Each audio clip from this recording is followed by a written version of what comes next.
All this Extreme Festival action is proudly brought to you by Mobil 1, Car Care Clinic, and SKF.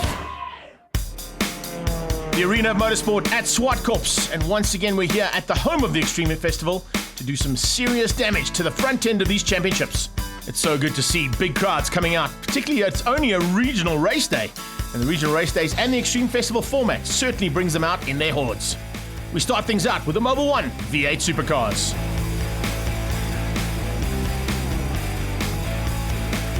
Franco Di Matteo didn't make it out for the very first round of this championship. He was overseas on international duties, but he's certainly back in it and right at the front from the word go to give the current champion, Mackie Adlam, a run for his money. Terry Wilford leads the championship coming into this round and certainly looks like he might be the man to watch out for to try and get to the front end as quickly as possible. Have a look out for Thomas Reeb as well as for JP Norkia, who's going to be looking to turn things around as it didn't go his way in the first round. Julian Familiaris joins Antoni Marks and David Kutsia from the BMW Car Club to join these big V8 drivers as they get ready to go now for race one.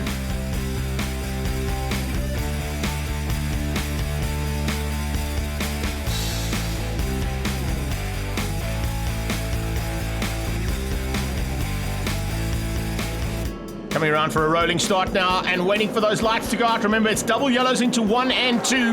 They only start racing from turn number 2's exit point and heading towards turn 3. So it's Linus turn 3 here. Rob Portman joins me for commentary as they head down towards turn 2. And it looks like the pole man leads things out as they had to stay under starters' orders right the way to here. This is where the green flag comes out. Yeah, Franco Di Matteo is going to be the man to beat. There's no doubt about that. It's up to the likes of Thomas Reeb, Terry Wilford, and the number 1 plate man, Mackie Adlam, to try and get ahead of the big Jaguar XKR out front.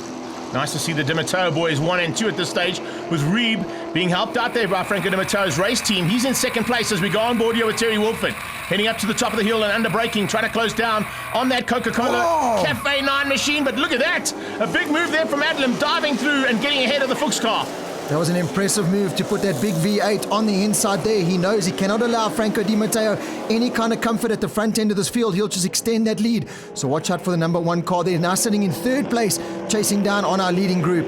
Big move there from Rolf Duplessis trying to squeeze through as he came up on the inside of JP Norkia. He's bringing Isak Spies along for the ride as well as they head down towards Compendium Insurance Corner. Turn 1 here at Zwartkops. And already the action starting to heat up.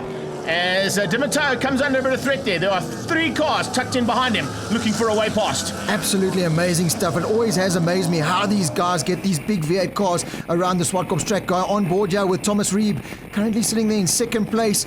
Not going to be easy to try and get ahead of Franco Di Matteo out front. This is going to be one of the favorite overtaking spots. Get the drive at the top of the hill. We saw Mackie Adlam do it just a lap ago and try and just shove it on the inside. The rest of the field come through. JP Norkia, Rolf Duplessis and Isak Spies in a good dice there. Julian a little bit further back with Ork Kompan. Yeah, a nice little battle between those two. New man to the series, of course, Julian Familiaris. He's looking for a chance to get up there as quickly as possible. Not a bad debut for him, though, sitting in the top 10 already. And as I said, joining Alki Kampan and the battle there for 9 and 10th place. Down onto the braking mark as they come for the final corner now, and pressure is being applied. The Cafe 9 Coca-Cola Chevy there under massive, massive pressure from Mackie Adlam in the Adlam Auto Machine. That Jaguar looking to get to the front where the Deltec Jaguar leads out at this point. We got a 4-car breakaway at the front end of this field there. Di Matteo, Reeb, Terry Wilford, Adlam just pulling away from the likes of Norkia and Duplessis in their Corvette. So they've got some work to do. But it's all about trying to get the pole. Look at them sideways onto the curbs as they come out of turn 2 onto the back straight. And Reeb's going to have to get a lot more drive than that. Got to get a lot closer to the back end of Franco Di Matteo if he's going to make a move. But he's got to watch out behind because here comes that big number 1 plate of Mackie Adlam. Adlam looks dangerous. He really does. Here he comes. He's going to have a go. Yeah, Reeb sees him coming, goes to the inside line, goes defensive. And remember, white line rule comes into play here for these big V8s as they get to the top of the hill. And that's why he went defensive and just blocked that inside line. Adlam now has to try and find another way through as they go through Kenwood. Double right-hander.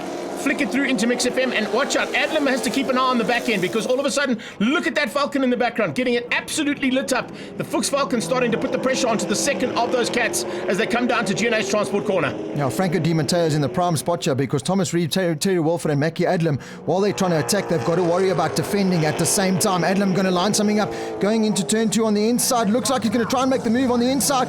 Not a lot of room to play with there, but he shoves that big V8 on the inside. The number 1 plate man knows he's got to chase down Di Matteo because he's starting to pull a little bit of a gap.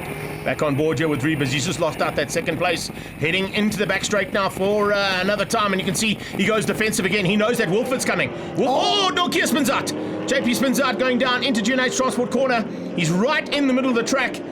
Good move to get out of the way as quickly as possible, but that's once again just showing how bad the man has had in terms of luck. His luck just hasn't turned his way. Specie now under threat there from Familiaris.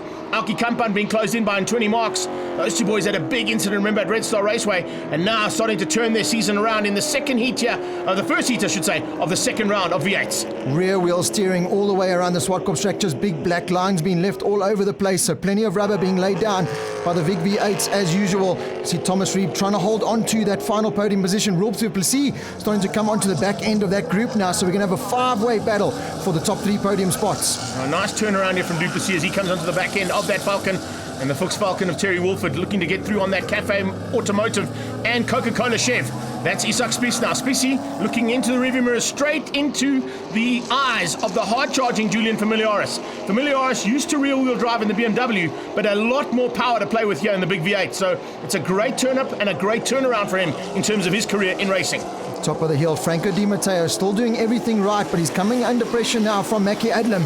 Adlam didn't get the start that he wanted, got held up ever so slightly by the three cars behind him, but he's made the move now up into second place and charging down the Black Knight out front. And we go on board now with Wolford trying to make the move on the inside into the final turn, up into that final podium spot. He does it. Will he hold on to it? He does hold the line. Beautiful move there from Terry Wolford. He's going to try and charge down now on our two leading drivers. Those big lock diffs getting absolutely lit up coming out of GNH Transport corner. Now it's 1 and 2. They've broken away ever so slightly there from third place, but that was because there was a bit of a maneuver there and it took a while for Wolford. Oh, and look how hard Adlam is trying. Adlam putting wheels up onto the curbing and slamming that car down as they went through turn 2. Just a little bit too much inside curb there for that man, Mackie Adlam, as we go back. Isak Spies still running inside that top 10. He'll be happy with that, but it got a face full of the blue car right on his tail. You can see there's a good dice going on there. Julian going to try and make that move. Not close enough going to the top of the hill, but what an impressive drive so far. First time out from Julian in car number 20. And 20 marks is starting to close in the third of the Jaguars. A bit further back there, Ian Young not really having it his own way. The Associated Alterations man taking a little bit of strain there, not quite on the face. Oh, and a Marks off the circuit. Alki Kampan applying pressure onto the Dupla car, and Anthony Marks, he buckled under the pressure there big time. Look at these two Jaguars. They are going at it big time, and it's super to see. Speaking of Jaguars, the Black Cat, the Deltec Batteries Jaguar of Frank Mateo on the final lap now. Defending. That's all he's got to do. It's 2Ks to go, and he's got to just keep out the second of those Jags. That is Adlam, the number one plate, the champion now, 2 years running. Watch out for the attack coming from Adlam. This is more like a drift racing series here at Zwartkops rather than a V8. These guys are all over the show trying to control these big horsepowered V8 cars. Going to the top of the hill, this is where Adlam's going to try and put it on the inside, but watch out for the big black car at the front to go very defensive.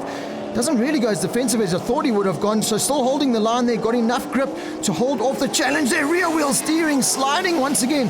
Couple of corners left for Di Matteo. Does he have enough in the tank to hold on to that win? As they come down the hill now, I think he's going to go defensive into the final corner. Watch him come across to the middle of the circuit. Now Adlam's going to have to settle for second. Di Matteo's done it all right. The Deltec Batteries Jaguar is going to take the win here. He's going to loop it out just ahead of a great charge from Mackie Adlam. The Adlam Auto Racing Jaguar XKR into second. Jags 1 and 2. Third place came through there for Terry Wolford. And fourth place, a super effort. Look at that. Rolf Duplessis in the closing stages with a burning car had to pull into the pit lane to have the fire extinguished from that machine. Di Matteo taking the win there ahead of Mackie Adlam. Then it was Terry Wolford just beating out the very hard-charging Chevrolet of Thomas Reeb. Isak Spies beat out Julian Familiaris. And there was Anthony Marks and Ian Young that broke up the top 8. I was hanging in the back there in a slipstream and saving a bit of tyres for the last 2 laps. And as I catch up with the front guys, I could feel the car was losing a bit of power and I could smell a bit of smoke inside the car. So I knew something was wrong. So then we came around the corner on top of table. The car just got a light there and I didn't want to stop there and got the whole car destroyed. So I drove it back to the pits. But halfway to the pits there was an explosion inside the car and I couldn't see where I was going. So I managed to make it to the fire truck. I tell you, it was one of my hardest races I've ever had. I tried to get away, but the guys were just getting quicker and quicker, so there was no ways of me getting away. And I mean, between Thomas Reed and Terry Wolford and Mackie Adlam, they had a good scrap, and I thought, well, my chance of getting away. And when I looked again, Mackie was on my back, trying to get past me, and I just made it so hard, but it was actually a bloody good race.